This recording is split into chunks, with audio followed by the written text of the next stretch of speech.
Hi, my name is Barefield. We're in Germantown, Nashville, Tennessee, and these gorgeous lofts. We're talking to Traci Samelson today. You've probably never heard her name, and you've probably never heard her play. But what you're in for is a treat. I can guarantee you will fall in love. So let's sit down and hear a little bit about her story because it is inspiring.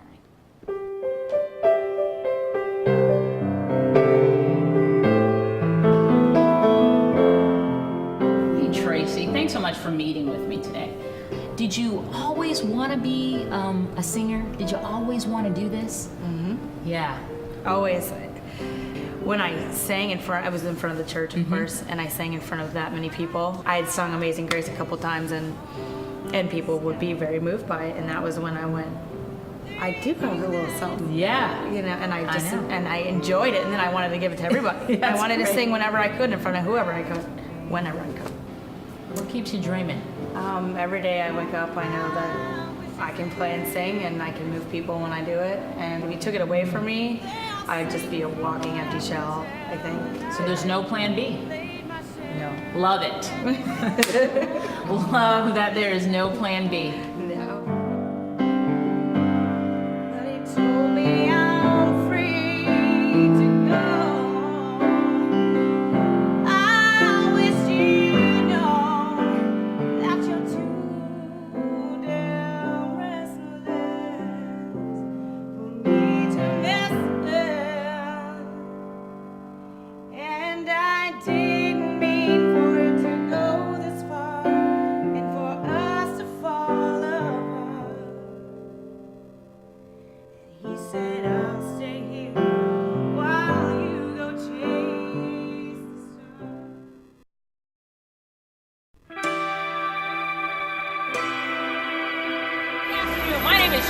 Barefield with WBTV, and we're here today in Nashville, Tennessee, where so many people come to pursue their dreams. We have the best of the best, the biggest fish from the smallest ponds, all converge here in Nashville to pursue their dreams of being musicians known worldwide. Today we're going to take a behind-the-scenes look at some of today's greatest singer-songwriters that are yet to be discovered.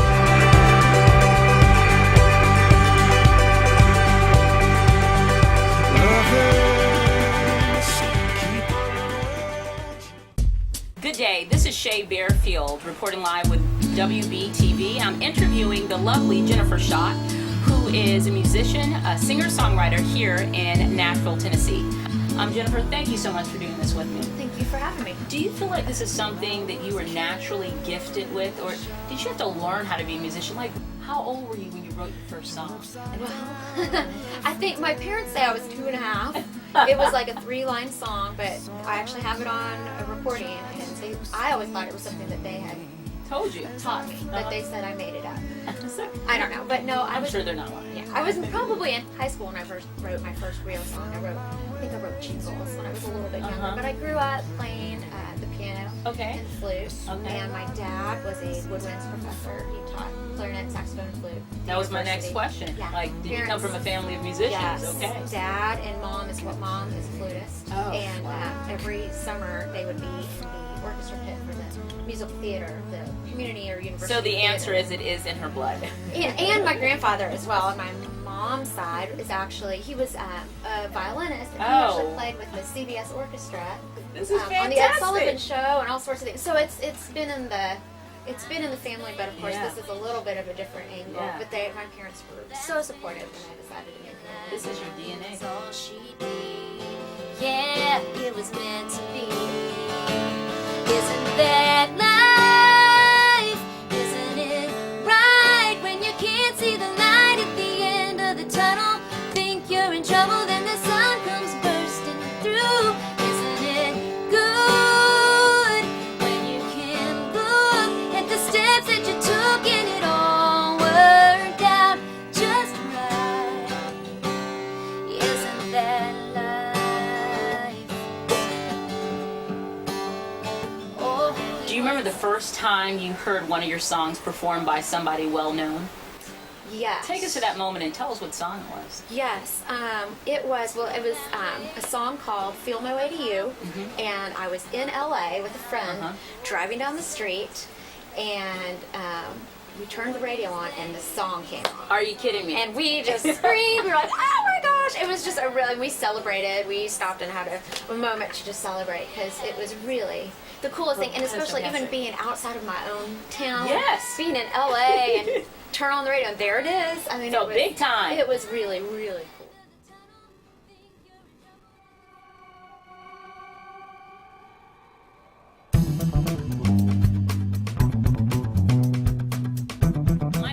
Barefield with WBTV, live in the recording studios with Heather Morgan, a beautiful singer-songwriter here in Nashville, Tennessee.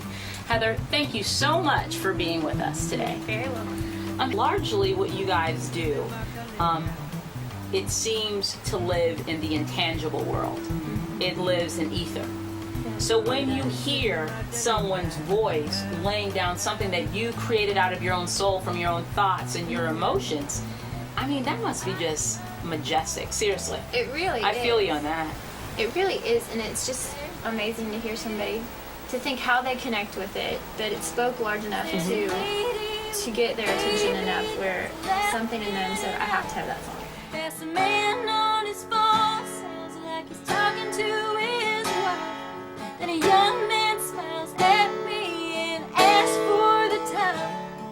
And I'm just standing there, trying not to cry, trying not to break down. There's no place to hide. Everything is spinning around. Maybe they won't see that I'm dying inside. If I don't look anyone straight in the eyes, I'll be just another girl with groceries to buy here on aisle 5.